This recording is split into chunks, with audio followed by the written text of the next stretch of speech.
Hello, hi, hi everyone. Hello. Hello.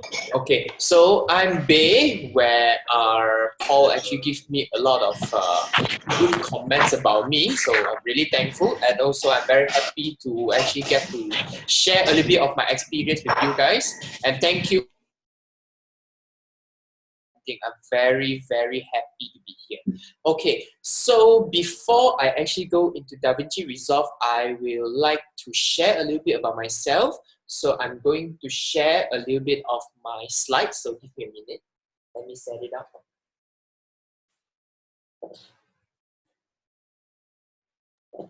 All right, here we go. Okay, so I'm actually an editor and also colorist, and today we are all going into DaVinci Resolve. Okay, but first thing first, I'd like to be present a bit. I'd like to share with you what are my works that I've been working on. Okay, so these are a list of my work from the past. Okay, so I was working in on the show called Disney Wizards of Walk, right?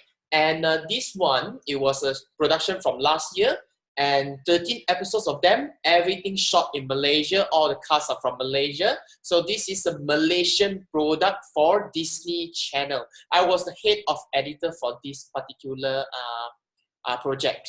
Yeah. Okay. So that is for editing. Okay. Give me a minute. Okay. So this is Disney Wizards of Walk. All right. So here, down here, I've also involved in a few different productions that we do feature films, basically movies for the big screen. Okay. So here in the middle, there's three posters over here. The one in the middle called Alif Dalam Tujuh Dimensi. Okay, so Alif Dalam Tujuh Dimensi, I was assistant editor and it was my first official job. That is crazy, I tell you. My first job, I get to work on the movie. Don't play, man. Okay, because I have a great lecturer back in Sunway, and then he was also my boss who actually invited me and then asked me to work on this project. I was an assistant editor, but slowly later I keep editing, and then the producer said, "Hey, babe, can I promote you to editor?" Okay lah, then I take on the job lah, and then I become the editor because since I'm already editing anyway. Okay, so Alif Dalam Tujuh Dimensi, my first movie for Astro Shop. And then to the right, the blue color poster over here. This film, I was again same. I was assistant editor. I was editing the whole way, and as you can see, there are a lot of laurels. Okay, all the grasses at the side. Okay, so all these things are basically our producer actually sent it out to different film festivals because Radar, okay, this film is a movie that's directed by Tunku Mona Riza. Okay, this film is particularly very important because it actually talks about a family and also the struggle when they realize that their kid is actually a autism kid. Okay, so a lot of not a lot of cinema I pick up and keep it for very long, unfortunately.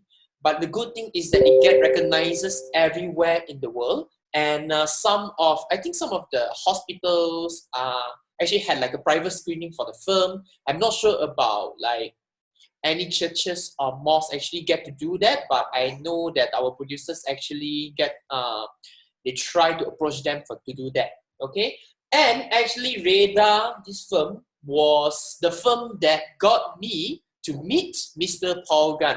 So right after the screening, and then Paul and I meet up, and then I start to brag with him lah. I say, "Hey, I can do color grading for you. You want to hire me?" And then that's how we get to know each other. Okay, so this is Radar, all right? And then the one at the left, lower left here, this film, this name is called Shadow Play. So this is the independent movie. Independent movie meaning we are not tied down to any commercial filmmakers, meaning like Astro Shaw and all those. We are not tied down to that. But we came out with the money and then we shoot it ourselves. Basically, this is called independent filmmaking. Okay, so Shadow Play. Shadow Play is a movie, independent movie that's shot completely in Malaysia, but produced by a UK producer.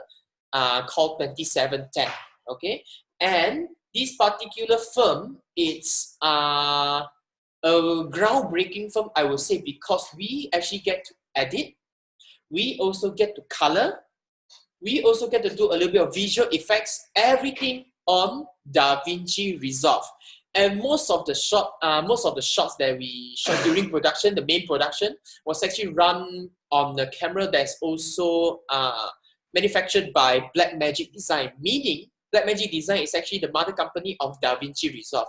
Okay, so basically everything is in a package, right? So that is a groundbreaking firm. And if you guys actually read the email that Pastor Miranda sent out to you guys, there's actually a link to this particular firm as well on Vimeo on demand. If you guys are interested, go out there and check it out. They have a trailer over there, and if you guys are interested to watch the film, please go ahead. You can rent it or actually buy it on Vimeo on demand. All right.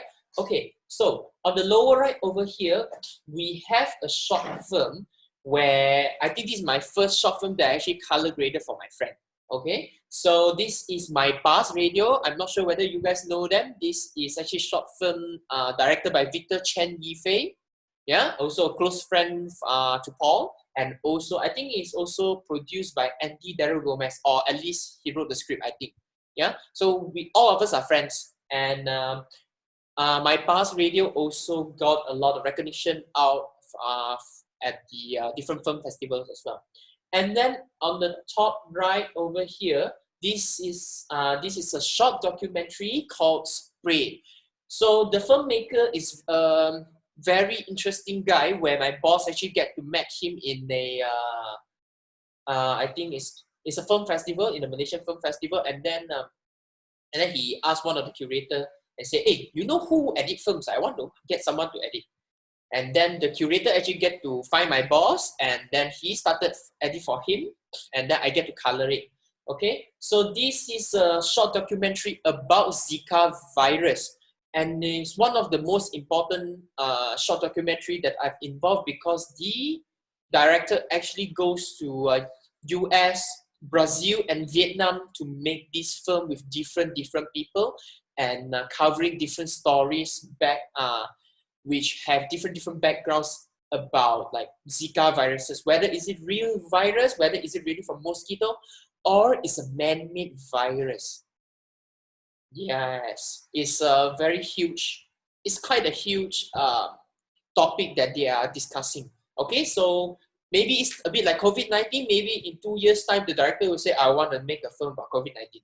Okay, who knows, right? Okay, so this film, we get a huge laurel from Hollywood Film Festival. It's a crazy experience. I tell you, I don't get to go to Hollywood Film Festival, but it's fine, because the next year I actually go to Hollywood myself. I actually learn color grading over there for a few days, and then stay on, and then start to have fun and do a lot of crazy things in US. Okay, and also go to Universal Studios. That's the most important thing. Okay, so cool.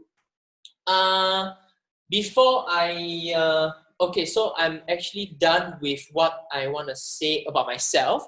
But before I go into the proper class, I'd like to show you what I've done in a video. So I'd like to show you my color grading reel. And please enjoy my color grading reel.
Okay, so we are done with my show reel. Thank you very much for watching.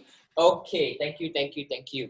Okay, so people say that if you are what is it called? You can actually tell a person's personality from the music that he listens to.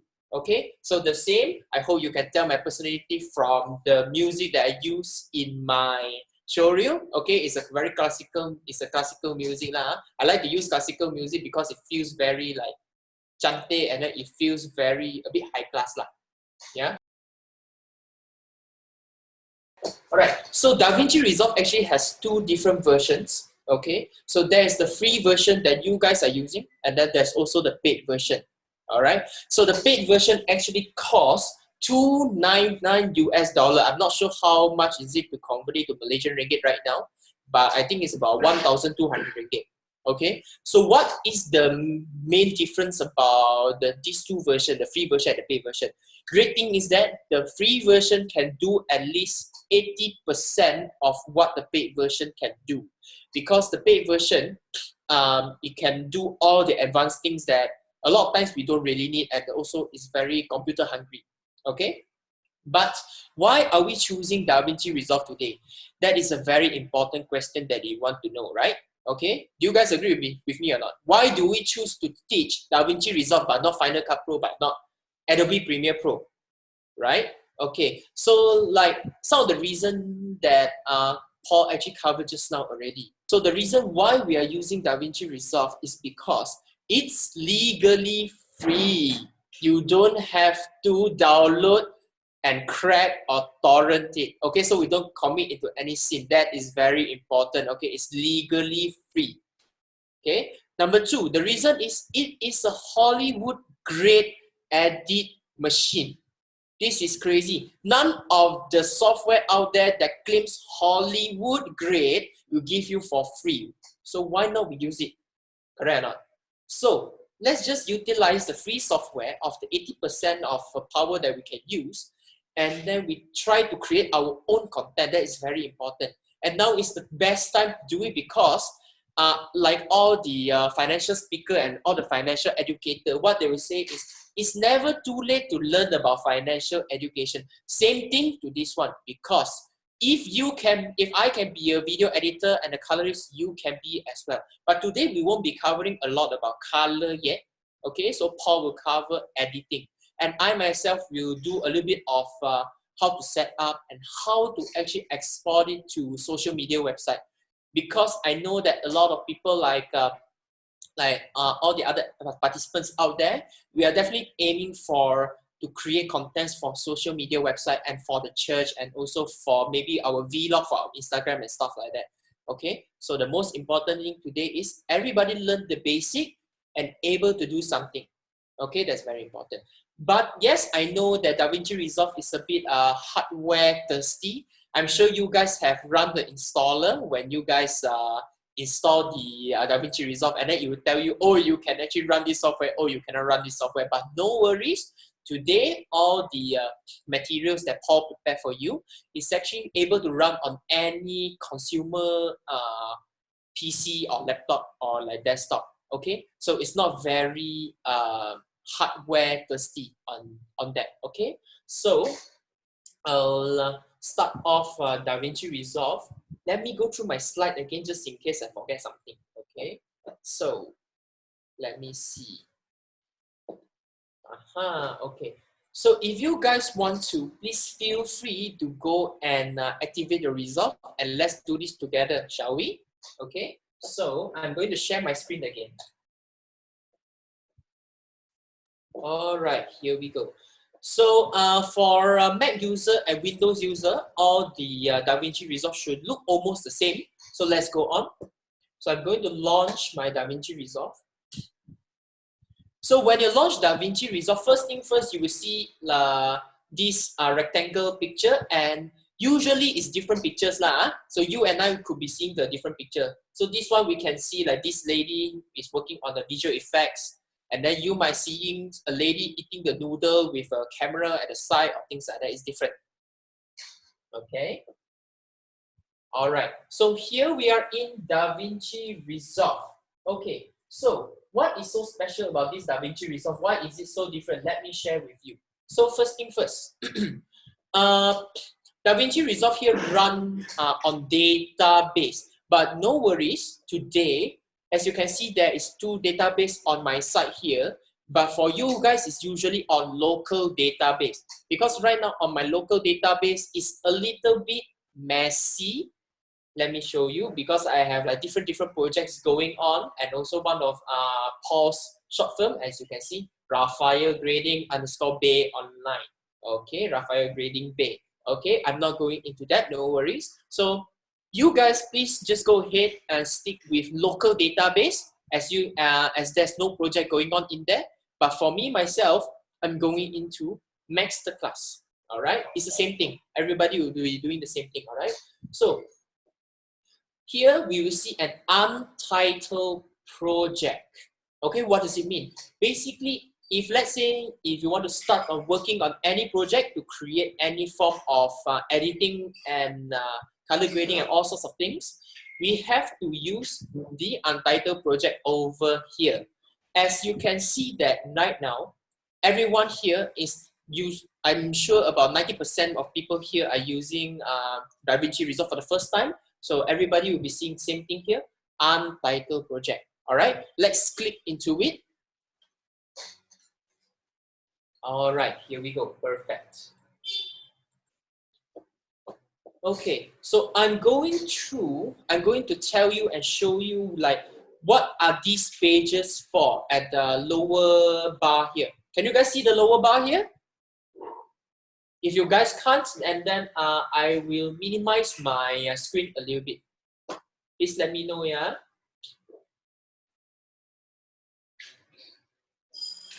Okay, I guess everyone can see it, but no worries, I will make it smaller, minimize a bit so everyone can see. Okay, so now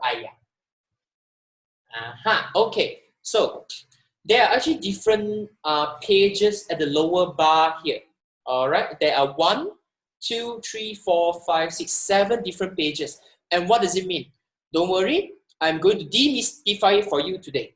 Okay, so first thing first, here, this first logo over here is called media page, M-I-D-E-A media, all right? And as you can see here, it says no clips in media pool, all right? So media page is where we actually start to import the footages to edit, okay? So it's where we actually organize our footages and our music, our dialogue tracks and stuff like that, all right? So we will go into it very deeply later.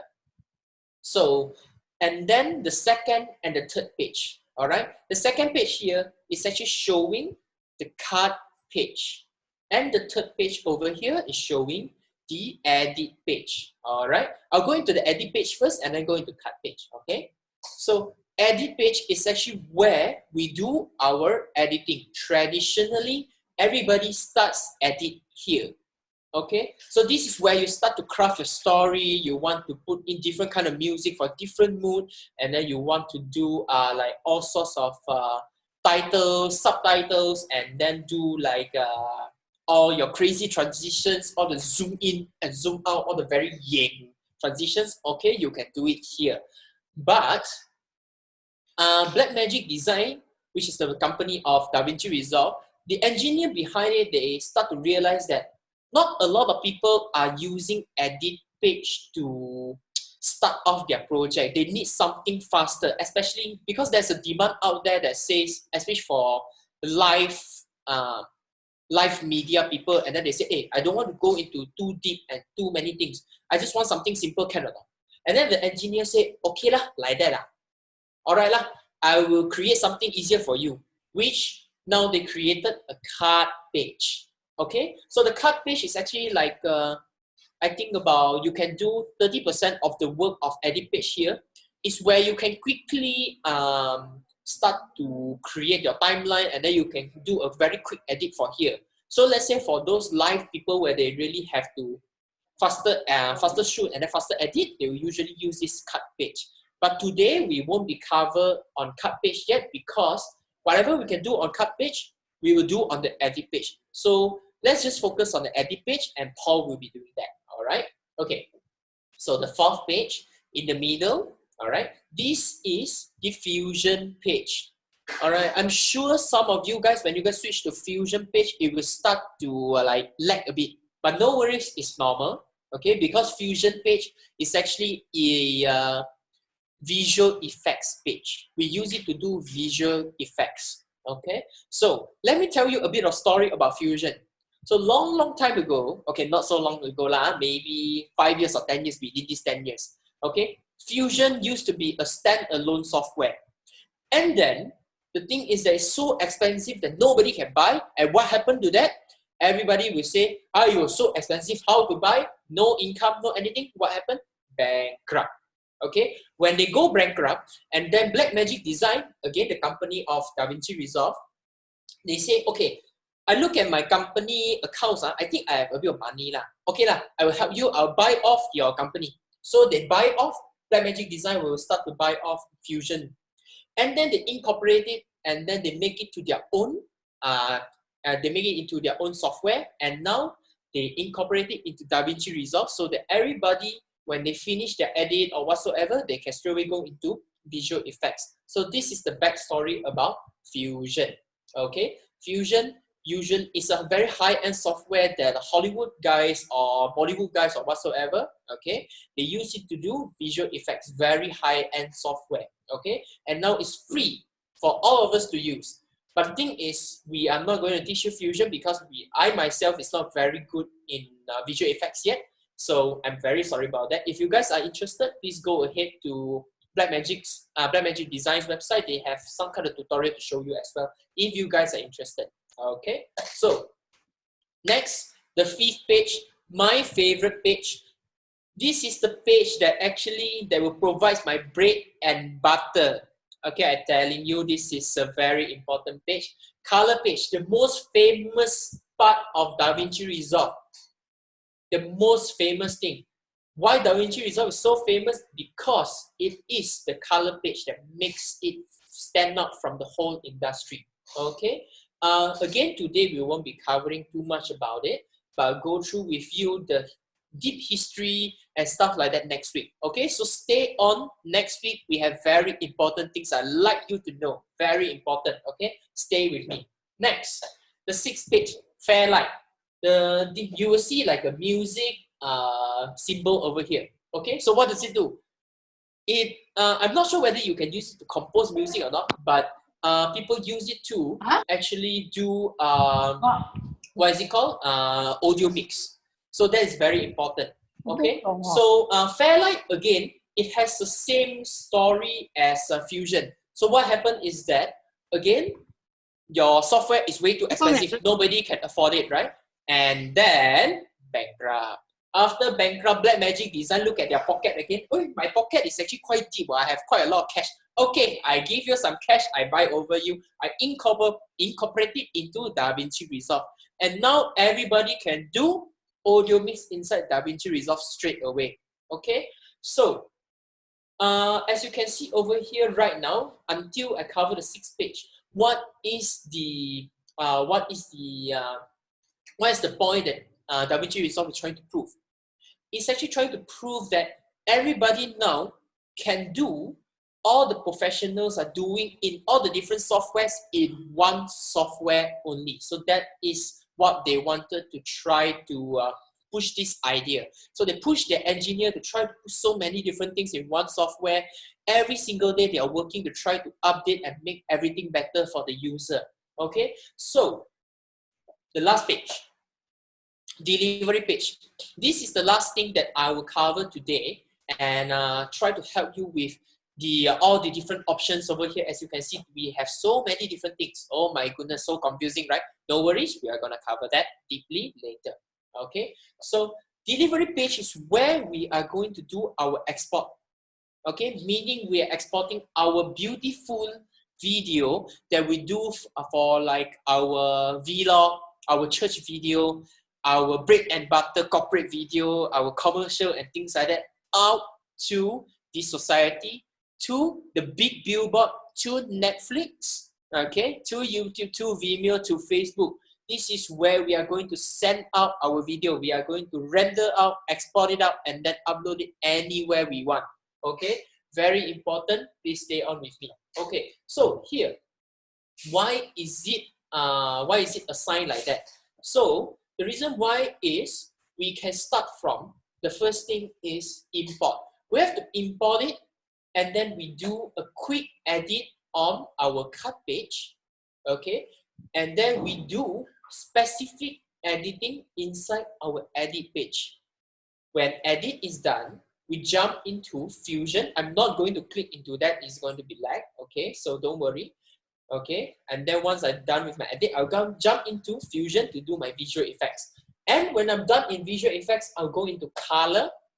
But in the traditional ways is that usually color and audio mix is two different departments that's working on it, because it requires different skills and different mindset.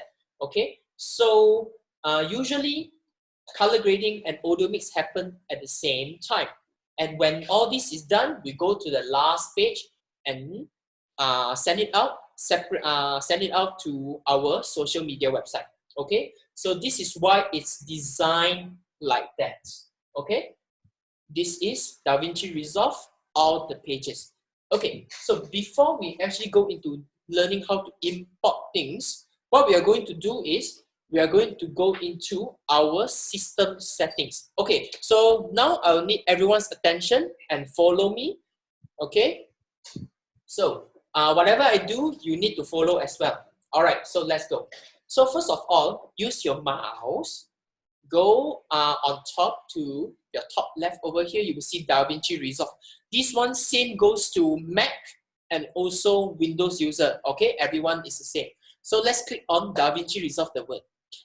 And you will get to see preferences. Okay, preferences. And then you will get to see system and user. Again, this is a very advanced software. There are so many things to cover, right? But don't worry. Today we are going to learn one thing from here only. Okay, so system and user, we click into user. When we are inside user, we are going to look at project save and load. Click on it. All right, and then you will be able to see save settings. And I'm not sure whether you guys are having this switch on, but please click on live save. All right, what does live save do? Live save, literally, it will save your life, because meaning it will constantly save your project whenever you are working on your edit. Okay, live save. Remember that, save your life when you click live save on. Very important thing, okay? So please keep this on. So because a lot of times, not every software have automatic save on. So we need to make sure that this is on, all right? All right, so I'm sure in the email, actually Miranda and Kenlyn, I think they have already mentioned that please keep all your footages that we send it out to you on the desktop. Do you guys keep it on the desktop? If you guys can't find it, all right, for Mac users or Windows user, if you guys can't find preferences, click on, you need to use your keyboard now, okay? For Windows user, Control, comma, okay? And then you get to see your preferences. But for Mac user, it's Command, comma, okay? This is a very important step. I need everyone to follow, okay? Please let me know whether you guys are missing anything. Yes, Command, comma, and Control, comma. All right, I'm sure you'll be able to see user, project save and load, live save. All right, very easy, right? Very good. Okay, so now the next question is, do everybody download all the footages that is sent out, and do you guys keep it on the desktop? Please let me know, yes or no. If you guys haven't do so, please keep it on the desktop, because whatever we learn later, everything will link to your footage, and everybody needs to actually go, work with the material on the desktop. Okay, very well. So now I'm assuming that everybody have the footages loaded in their desktop already. Okay, so first thing first, what are we going to do? First, we have to learn how to import our media from the desktop. Okay, so everyone go to media page over here. Okay, on media page, we are going to right click. Okay. Okay. Okay, so on media page, let me explain to you what is all this and all this. So we need to separate the media page into top half, and also lower half. All right, top half and lower half.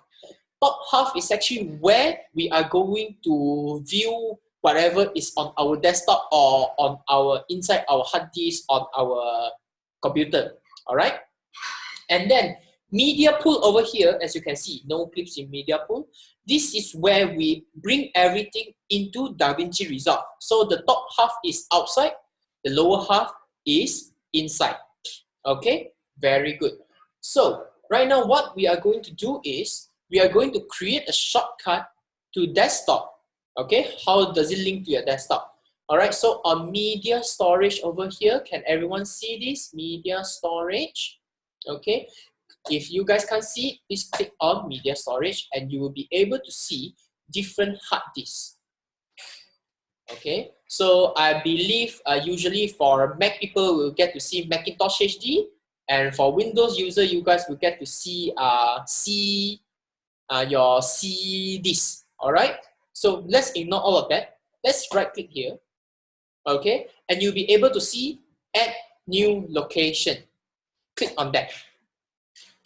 And then it will pop up this window over here, and then it will ask you to select a folder, right? So you have to click on desktop.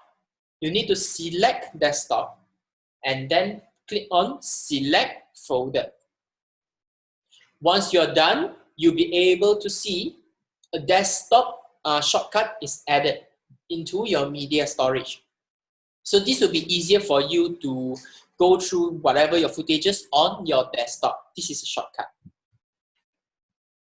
Okay, so click on desktop, and then for pulse footages, everything is called 720p footages. Okay, so let's click on that. Okay, so here we can get to see a few things. So first of all, you will get to see like a list view of whatever footage it is, right? From Paul. So there are two things that we need to know here. Number one is you'll be able to view it in list view, which you can see only names. And then if you click on these squarish buttons over here, right beside the list view, you'll be able to see it in thumbnail view. And on thumbnail view, you get to make it bigger or make it smaller by dragging this slider. Okay. Okay, I'll move on and continue. All right. So thumbnail view and list view, very important thing. Okay. So how are we going to actually import it into Resolve? Very easy. So first thing first, the easiest way of all is actually select one of the clip and then drag and drop it into your media pool. Okay, and then it will tell you your clip have a different frame rate and the current project settings, right? So let's click on change. All right, this is how you actually start to import a footage into Davinci Resolve. But the thing is, you have so many different videos inside there, right? So how are we going to import every single thing? Takkan you want to like go and import one by one like that, right? So waste time, right? So I'm going to delete all of them first. Okay, select, and then press your backspace. Okay, and then it will ask you, do you want to remove the selected clips? You say yes, I want to remove them. Okay, so now how are we going to select all of your clips and then import it is for Windows user, press Control A. For Mac user, press Command A to select all.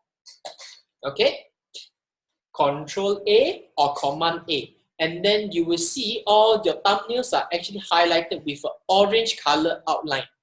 And then you just drag and drop it into your Davinci Resolve. Okay, very easy, very straightforward, right? Okay. So, but the thing is, before we actually do proper importing, I need to cover a few things on our project setting first. Okay, so if you guys can, please click Ctrl+Z or Command+Z to undo, or either just select all, press backspace, and remove your clips first. Okay, so I need you guys to learn about project settings and also a few terminologies that I'm going to share with you in a minute. Okay, so a bit of professional terminologies class right now. All right, so the H.264 and the .mov, those things, they are actually interrelated and they are very important for us to understand, even as a beginner. Okay, you don't understand, no worries, because later you just need to know, you just select .mov and .h264. Okay, but I need to explain to you what is it. Okay, so whatever we see just now, you see H.264, these things are called codec. Okay, codec is a short form naming compression, decompression. So what does it mean? Codec, compression, decompression is the way that we actually get to find out whether is this for professional use or either for consumer use. All right, so for consumer use codec, as you can see here, I'm sure you guys are quite familiar with MPEG, okay, and also H.264. Okay, so for pro codec, like for all filmmakers and that we need like very high quality stuff, we will use Apple ProRes, which is from Apple, and then there's also DNxHR, DNxHD. Okay, these are professional codecs that we use for working and then transferring everywhere for high quality stuff. But for us today, we only need to use H.264. And H.264 and all these things are the thing that is a little bit more lower quality. Okay, H.264 and MPEG, they are slightly lower quality. Okay, Apple ProRes is higher quality.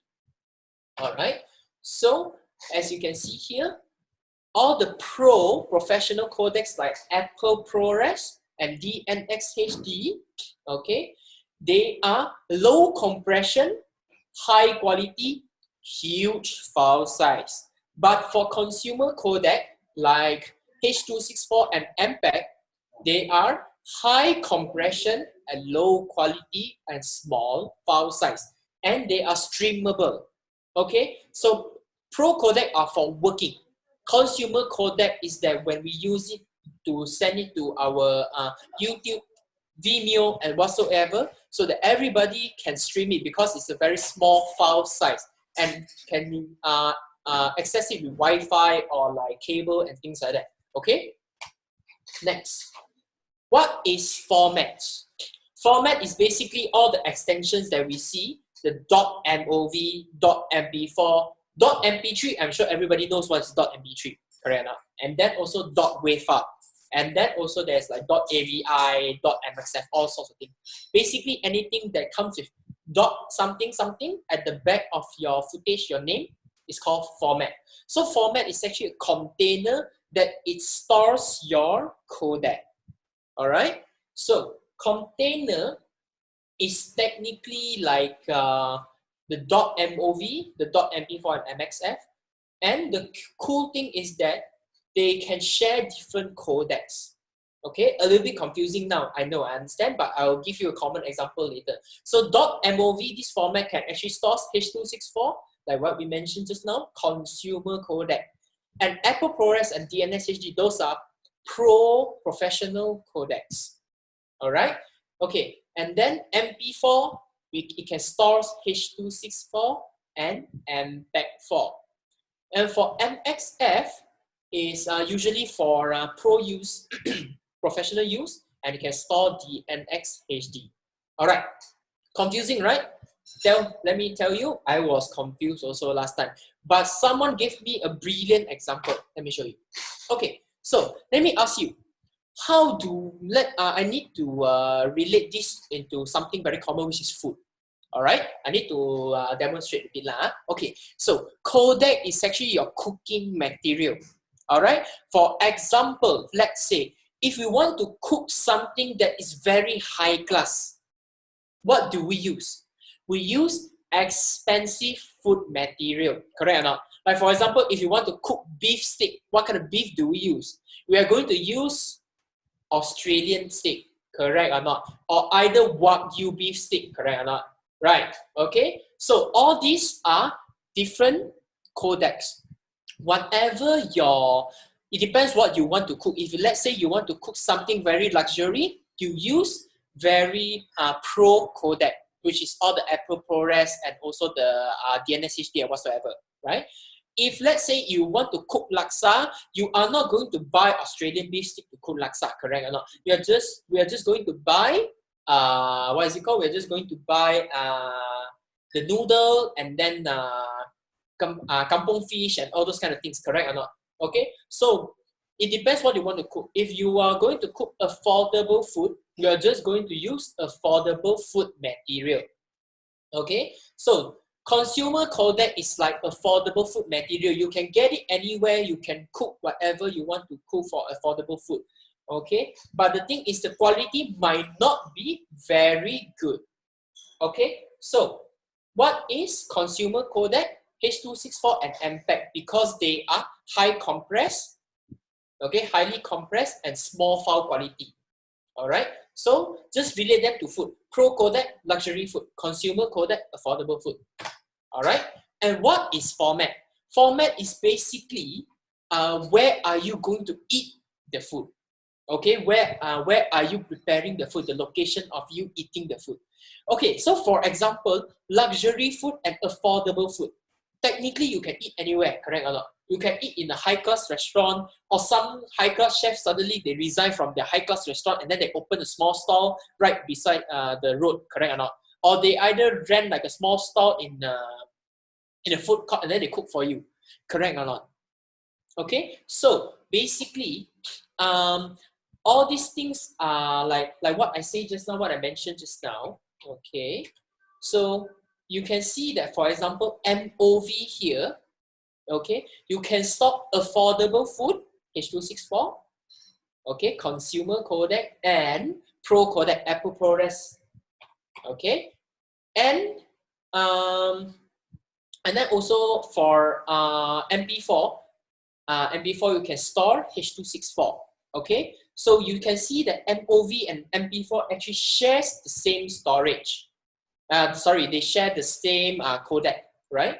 Okay, MOV can store H.264. MP4 can store H.264. Okay, still confusing? No worries. Because these are just some terminology that I need you to understand. Okay, if you guys don't understand, no worries, because we will still cover a bit of that later. All right, shall we go back to Davinci Resolve? Right? Okay, let's go back to Davinci Resolve. Okay, perfect.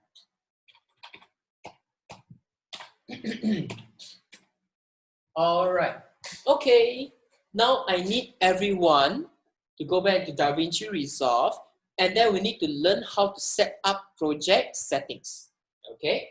So again, now I need you to remain your media pool empty. If you guys haven't do so, okay. So if let's say you have footage here, I will need you to click on it, press backspace, okay, to delete your footage. Do you want to remove? Yes, remove it. Okay. Okay, so great. So I'm assuming everyone is having an empty media pool now. Now let's go into project settings over here. Okay, click on this thing. This gear symbol over here at the lower right of your Davinci Resolve. All right. Let's go into that. So once we are in project settings, okay, we will see master settings. So inside master settings, we only need to focus on timeline format first. Okay, that is the thing that we are going to focus today. This is the only thing that we focus today on project settings. Okay, so for everyone, today we are just going to stick to, okay, our timeline resolution. Click on it. We're going to stick to 1280 times 720 HD, or we call it 720p. Okay, click on it. All right, perfect. After we click on it, we will see timeline frame rate. Okay. What is frame rate? Oh my goodness, so many professional terms, right? Just now codec lah, format lah, and then now you're telling me frame rate. Alamak, so many different things to learn. Correct or not? I'm telling you, stick with me. This is very important. I will need you to, I'll need to explain this to you, okay? I know it's a bit boring already. I'm so sorry, but we really have to go through this. And then only then Paul will give you the fun time, okay? Right now, the standard that we are using is actually HD, which is just now what we see, 1920 1080p. For whatever, let's say for example, my DSLR, whoever is using Canon should be able to shoot in 1080p.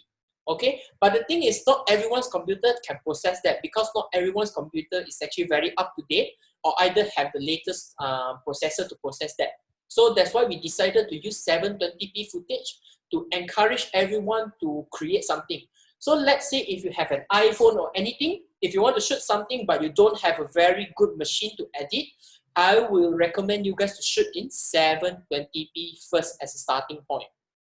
And then only then you say that, oh, I need a better quality. Okay, then you shoot in 1080p. And then eventually go higher and higher. Okay, so for Netflix right now, Netflix has the ability to go into Ultra HD. Okay, you see the number increase very fast already. From 1280, 720 to 3840, 2160. Okay, that is Netflix right now. I'm telling you, even cinema is not this big. Cinema is only 2040 858. Okay? Alright, so no worries, everybody stick to 720p. Okay. Now I'm going into frame rate. What the heck is frame rate? Right, okay. Let's go into our beautiful slide again. I'm going into a bit of history lah. Alright, so, okay, everybody look at my slide. First of all, countries and their frame rate. So why do we have so many different frame rates? Let me go back into Resolve first. You just watch what I do. Okay. So in timeline frame rate over here, we have like so many different numbers. Oh my goodness, 16, 18, blah blah blah blah blah. Correct or not? Okay. Let me show you first. Okay, go to my slide. Okay, why are there so many different kind of frame rate? Oh my goodness, so confusing, right? Okay.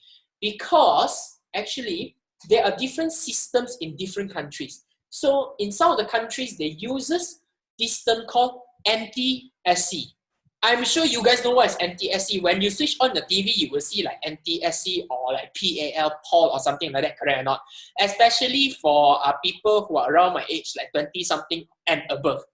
For those young people like 18, I don't know lah whether you know or not. But for all of us, okay, that's slightly a little bit older, 20 plus and above, you will know what is NTSC. Okay, NTSC and PAL. And why do they matter? Okay, if you can see in this slide, there's a map, world map, and you will see that NTSC is usually in the American area, all right, the left side of the map, all right, and then SECAM, I'm going to call it SECAM, is around the top right. I think it's the Russian area, I think. All right. And then there's also PAL, P-A-L. All right. This PAL thing is quite a lot of places also using it, especially Asia area, Australia, and somewhere on top. I don't know where is it. Okay. Right. Now, the next slide. So why do they matter? Okay. So NTSC is using 29.97 frame per second or 30 frame per second. And for PAL and SECAM is using 25 frame per second. Okay? So, and again, why do they matter? Why do I need to know all this? Correct or not? Because let's just say, if we are shooting in America for TV station, cables, we need to shoot in NTSC. So for example, America, Mexico, Peru, Colombia, and all of everywhere, Japan is using NTSC. All right. And PAL countries are UK, Malaysia, European country, Indonesia, and usually most of the Asian country. Okay. And why do they matter? Because it actually brings back a bit of history to who do they colonizes the country. For example, For Malaysia, we are colonized by the UK, the Angmo, right? Correct or not? The British guys. Okay, they come here and then teach us English and then also try to improve our lifestyle. Correct or not? And then also introduce us T-shirt. I think so, I'm not sure. Okay, they also introduce us poll system for our country. Okay, and then for all the American countries, they're using NTSC and Japan because Japan is very friendly with Americans. Correct or not? I think so, I'm not sure. But they're using NTSC as a system. And again, why are there so many different systems? Why can't they use one? Okay, because of the politics and the system they introduce is not only related to TV station, but also it relates to our electricity. So for example, in the US, okay, I'm not going to talk about hertz and whatsoever first, okay? Even in the US, you are using different plug already, correct or not, the plug point. When you go into different country, you need different plug point. But the thing is, if Malaysian go to UK, do you need to prepare another plug point? No need, right? Because we're using the same, the 3-pin plug and also the 2-pin one, correct or not? Okay, cool, all right. And then for America, you need to prepare another plug point, and then for Japan, you need to prepare another plug point. Okay, those things actually relates to all the different kinds of electricity current. So for NTSC countries, they're using 60 Hertz. But for us Malaysians, we are using 50 Hertz in our electricity current. That is why we need to do a little bit of mathematics. So why do NTSC need to use 30 frames per second? Because when 60 divided by 30 frames per second, we get a full number, which is 2, correct or not? Okay, and Paul uses 50 Hertz, divide by 25, we also get a full number by 2. There's no dot something something. Because when we get, like for example, if we take 60 to divide by 25, we get 2.4. When we have all the little numbers at the back, we will get flicker in our signal because it doesn't match with our electricity current. Okay, so all these things leads to the very deep inside our electricity current and also country history. But don't worry, for all of us Malaysians, we only stick to 25 frames per second. Always remember, if you're in Malaysia, you shoot for 25 frames per second. All right, remember that, 25 frames per second. But how about internet? Is there a system? Technically, no. But we just follow what our country is using, so it's easier. Just in case, let's say you are going to be a very, very famous YouTuber, and then all of a sudden, Malaysia TV station, for example, Media Prima, they come and tell you, hey bro, your content damn good, I want to download it and then use it on my TV show, can? Can! But the thing is, after I download now, your video is an American system. How? Oh, you lost the opportunity already. Correct or not? So let's just stick to 25 frames per second. Just in case you get famous, somebody wants to buy your content, view it on TV, they can use it because it's our Malaysian system. All right. So what do film and movies use? Okay, the system they're sticking to is 24 frames per second. Okay, we Malaysians use 25 frames per second for TV. NTSC 30. But for movies, everywhere in the world, everyone is using 24 frames per second. Okay, because they claim that 24 frames per second, 1 frame lesser than 25 is a little bit more cinematic. Okay, and also we are not using cable to transfer the signal, so we can use 24 frames per second for our movies. But what happened to those movies that we see in the TV show? Correct or not, on TV? Sometimes we switch on Fox, we get to watch like Avengers and whatsoever, correct or not? Because they are converted properly into 25 frames per second or 30 frames per second from 24. Okay, so that will result in slightly faster duration. So for example, a 2-hour movie will become 1 hour 50 plus minutes, something like that. Okay, so we are done with history. Let's go back to Davinci Resolve. Okay, I hope I keep you guys fun and sane lah. Okay, so let's go back to Resolve and go back to project settings again. So many history and all those boring facts, right? Okay, no worries. We are just going to stick to 25 frames per second because we are in Malaysia. Okay, timeline frame rate, always remember Malaysia, 25 frames per second. Playback frame rate, just stick to 25. And that is all for project settings. Remember that, okay? And this one, you need to do it before importing any footage, okay? Now, again, don't do anything yet. I'm going to demo with you. What I'm going to show you this thing. Okay, let's say, for example, I've already imported one clip into Davinci Resolve.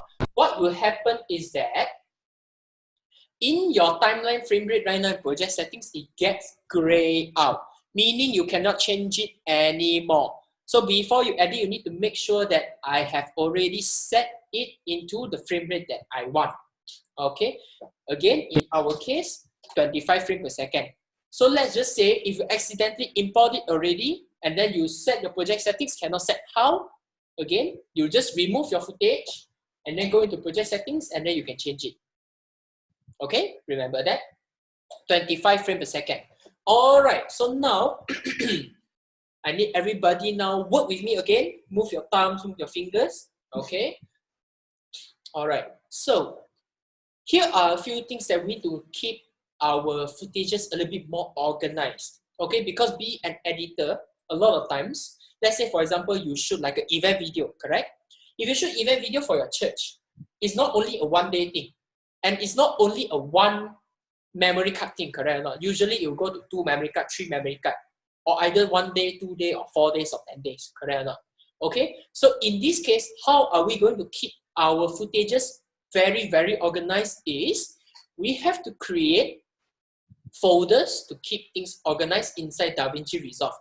And in professional terms, we call the folders bin, B-I-N.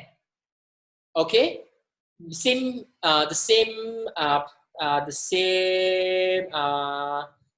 alphabets that we use for like Osama bin Laden, the bin, B-I-N. Okay, same spelling. Okay, but don't get me wrong, bin, B-I-N, it literally means bin, dustbin. Okay, why? Because last time when people cut their film, okay, last time don't have digital, right? Now it's so easy, use mouse click, click, clicks only. Correct or not?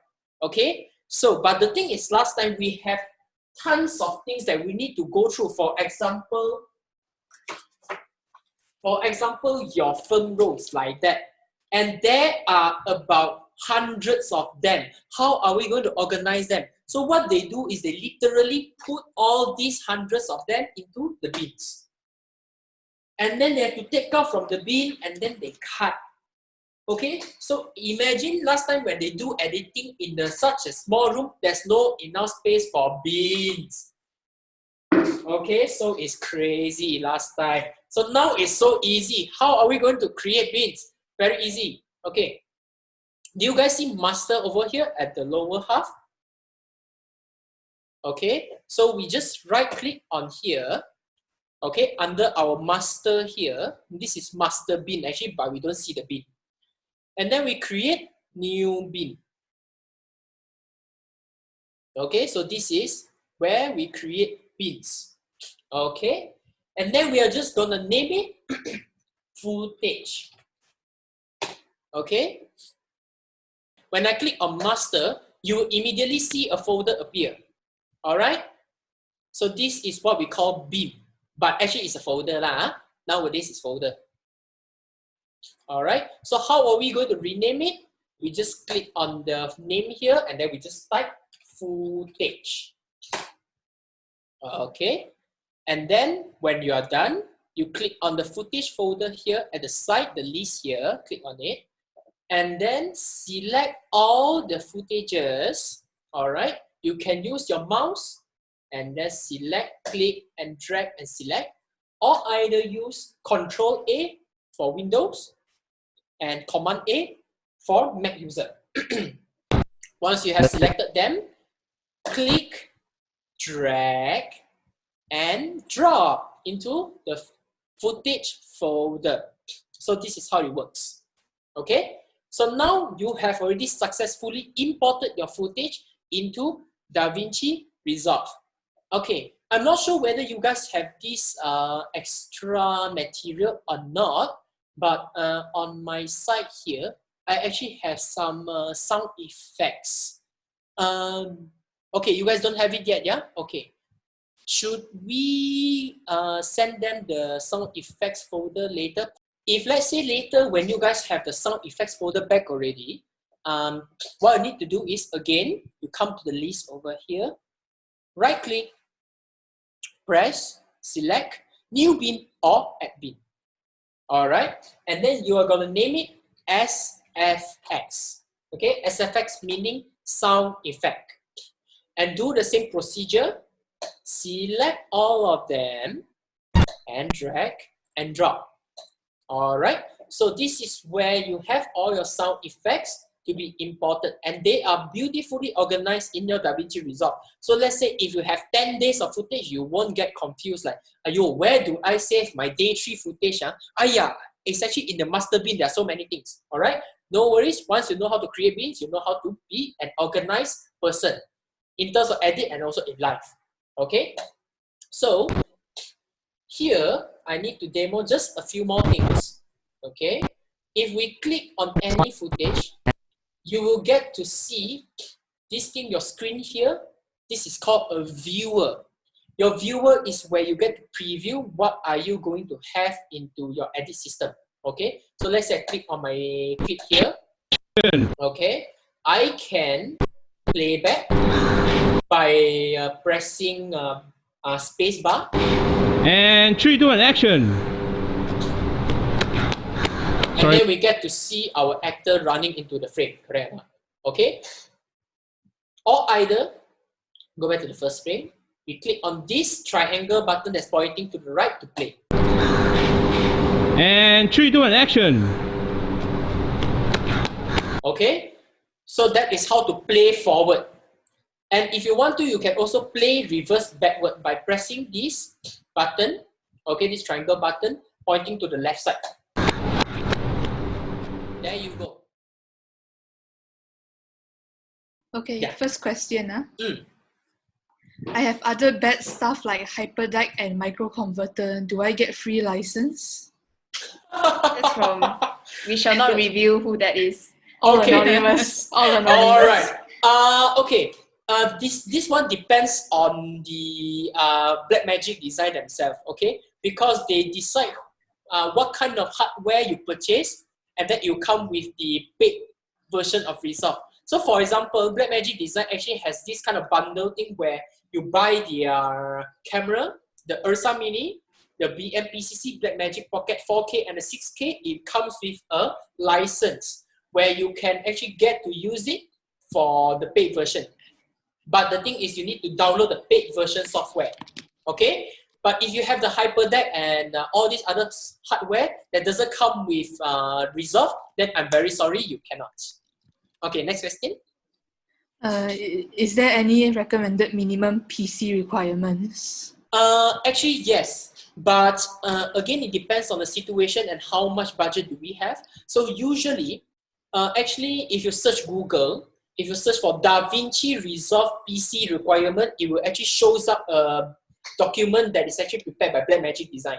So Blackmagic Design will come up with a certain range of like GPU and processor, so that if let's say if you want to customize like a very pro desktop or whatsoever, you can actually buy those hardware and then do it on yourself. For Mac wise, they also have a document for Mac. I think it's the same document where they have recommendation for your hardware. For example, the latest GPU, the latest processor, and whatsoever. But if let's say you don't have the money, you don't have the budget, no worries. Just buy anything that has like a 16 gig of RAM or either minimum 8 gig of RAM and like 1 gig of GPU. At least you can start edit them in 720p. But for anything that's 1080p, you need slightly higher things. All right. Next question. Okay, on Mac, where do I see my system preferences? Oh, okay. I think actually on your Mac it's the same thing. You will be able to see Davinci Resolve, click on it, and you can see preferences. Or either, if you don't see, really don't see, you can use Command, comma on your Mac. All right, Command, comma on your Mac keyboard. I hope that solved the question. I don't know whether you know where comma is or not, but usually it's there lah. Command, comma, right beside M. Yes, command, comma. Okay? Right, next question. Next question, is MXF commonly used? Is MXF commonly used? No. MXF is actually a professional format as well. So usually is, okay, MXF is basically the Apple ProRes for Windows. Okay? So usually if you want to use like a pro codec for Windows, you are going to use MXF, where later we can actually have a glimpse of where is it inside the delivery page. Yeah. Okay, so next question. Yeah. Okay, no need to change video monitoring? No. Okay. Because video monitoring is another advanced hardware already. So it requires you to have another box to output to another TV for like a full playback system. So we have to ignore that for this round. So today we are just going to focus on master settings, timeline format only, timeline resolution to playback frame rate. This one only. All this other down there, we just ignore that. Okay? All right. Next Okay, question. last one. Which is the most affordable Apple device to use DaVinci Resolve? The cheapest, the most affordable Apple device is actually the MacBook Air. I think the MacBook Air now, let me search, MacBook Air, MacBook Air, and MacBook Air. MacBook Air specs. Let me go and see in the Apple page. apple.com.my specifications. All right. MacBook Air. Just don't use the MacBook, okay? I call it the MacBook useless. I'm sorry because it's kind of useless, because the MacBook useless is very expensive and does not really do a lot of things, and it doesn't have enough ports for you to plug things in, okay? So don't use that. Sorry, yeah? Okay, so if we go to the Apple page and then go into tech spec, MacBook Air. The MacBook Air itself has a processor of i3. This is super minimum, or actually the best thing for MacBook Air is i5. Okay, i5 is one of the good one that can run Resolve, but usually they will require i7 at least. All right, and then go to graphics. Intel Iris Plus graphic. Honestly, it's not enough, but I think for 720p should be all right. Okay, this is the most affordable Apple device I would say that can edit on DaVinci Resolve. But again, it limits to 720p. I think for 1080p wise, you will get like laggy playback. Okay, so if let's say if you want like a slightly better one, you can always purchase second-hand MacBook Pro that comes with 16 gig of RAM. All right, i7 GPU, i7 processor, and 1.5 gig of Intel Iris processor. Okay, but the latest one, let's go into Mac again. Mac Pro 13-inch, for example. Okay, honestly, the 13-inch tech spec now is quite good already.